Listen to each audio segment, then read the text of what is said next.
Good morning, everyone.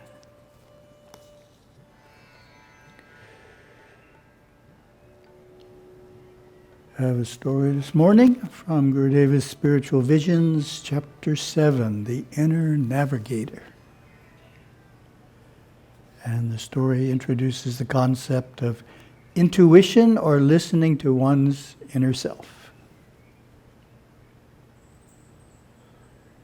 While I was waiting in Phoenix, deciding whether to open my organization there, I had another experience one day while driving my small car. My inner self told my outer self, look at that sign. If any of you have been to Phoenix, you know it's totally a flat area, absolutely flat. There I was, driving around this big flat area where there were lots of houses and homes. Look at that sign. Remember the sign. It was Spruce Street. I took note of the sign. Then I said, okay, I'm just going to get into my inner self.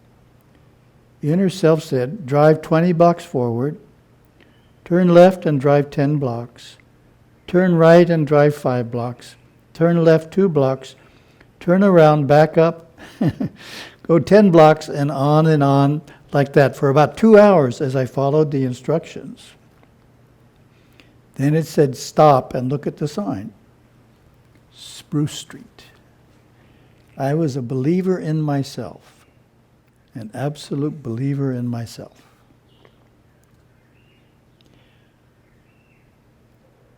Gurudeva gives us a key then to increasing our ability to identify an intuition.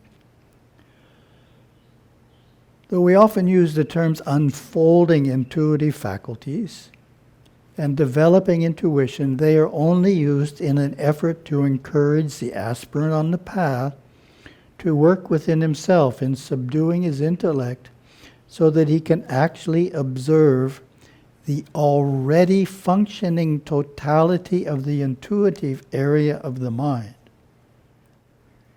In other words, it's functioning, we're just not aware of it.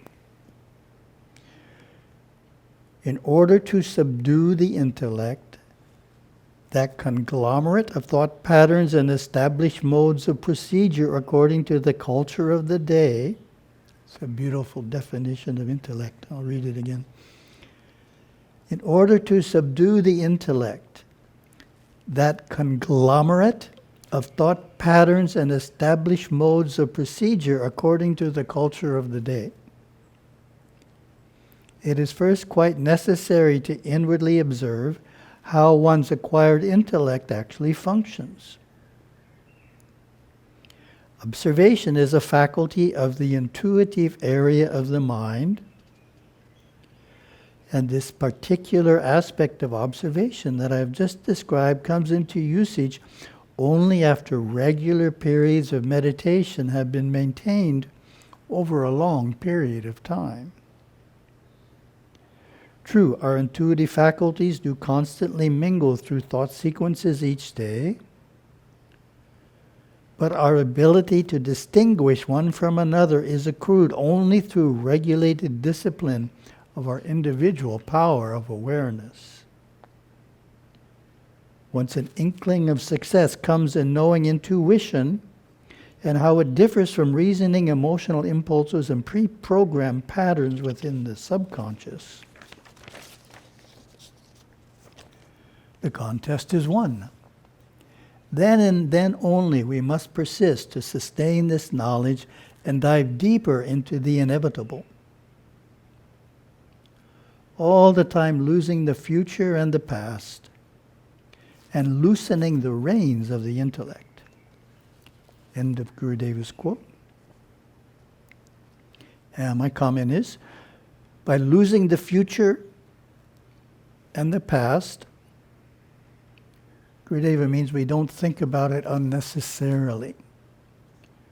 We only think about the future or the past if there's a particular need to leave the present moment. Otherwise, we stay in the present. It needs to be a legitimate need to move out of the present into the past or future. I continue here. Once the importance of observation is understood, naturally the question arises, how can we cultivate observation? Gurudev explains this in the 30th aphorism from Cognizant Ability. Observation is the first faculty of the awakening of the superconscious regions. This observation is cultivated by abstinence from excessive talk. Then Gurudeva's explanation. This aphorism is self-explanatory, for we can plainly see that in recognizing the fact that we have created our surroundings and everything that happens to us by our thoughts and desires of the past, it takes the observation of our creations to bring us to the point where we can reconcile them with the thoughts and desires that created them.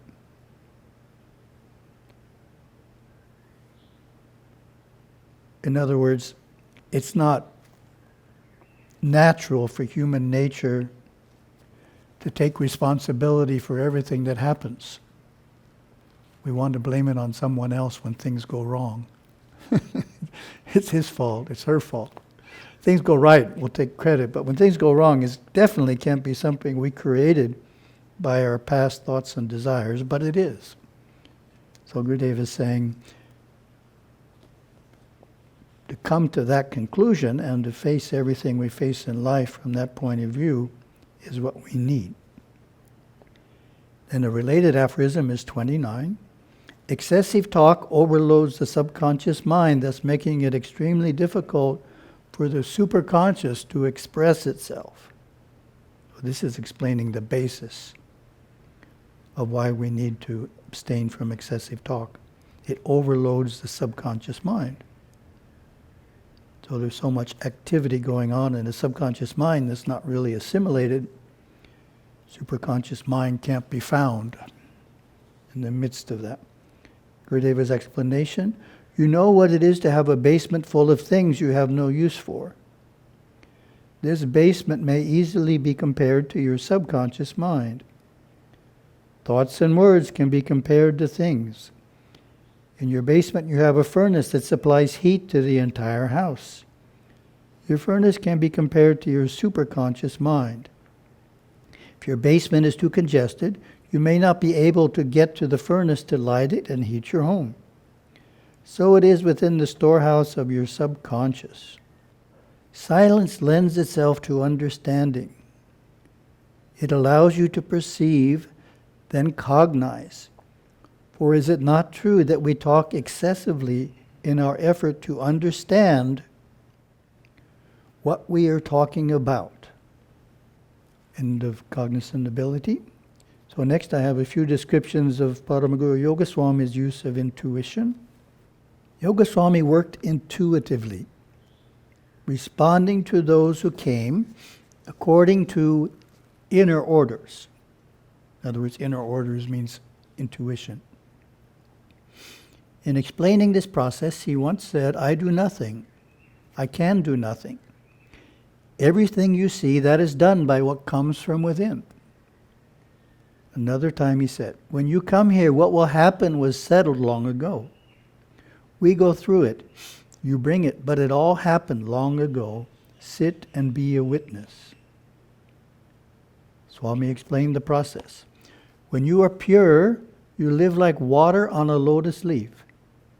Do what is necessary, what comes to you to do, then go on to the next order you receive, and then to the next that comes.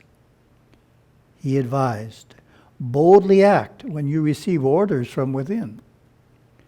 You need not wait until all details are in order. If you wait for everything to be worked out, you may miss your chance.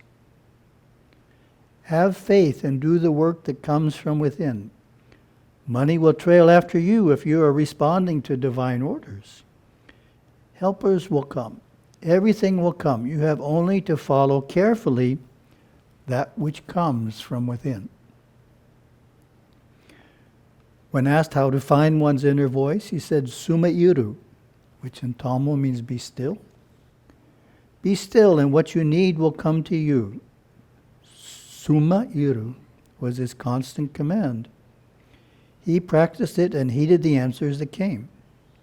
Of course, this is the same advice as Gurudeva gave us earlier. Someone would ask Swami a question, and he would wait to feel his orders. If he felt no orders, he would do nothing until orders came.